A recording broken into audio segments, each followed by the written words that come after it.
Ang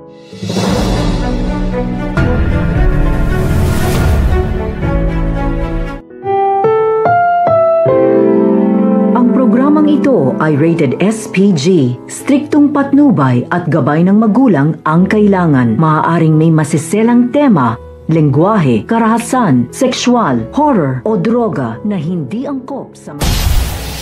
Welcome back mga ka-episode plus at narito mga dapat nating abangan dito nga lang sa Abot Kamay na Pangarap kung saan tinawagan nga nito ni Doc Benitez itong si Zoe at binabalaan na nga siya natigilan na nga ang pakikipagsabuatan dito nga sa mami nga niya dahil natatakot siya na mabisto nga siya nito nila Doc Tanyag at kapag nga nagising na nga raw itong si Lolo Pepe ay posibilidad na ituro nga siya na isang suspect kaya naman ang sinabi nga nito ni Zoe ay alam naman na nga niya ang kanyang kapalaran at hindi na nga rin niya alam ang gagawin nga rin niya kaya may humihingi siya ng tulong dito nga kay Doc Benitez na pagtakpan na nga lang siya sa kabilang banda naman nga ay isasagawa na nga nito nila Justine at ni Eric kanilang pinaplano laban nga rito nga sa Apex posibilidad nga kaya na sila ang humila pababa sa Apex upang sa gayon nga sa paghihiganti nga nila sa pamilya Tanyag. Ano nga kaya ang masamang pinaplano nga nito na mag-ama na si Justine at si Eric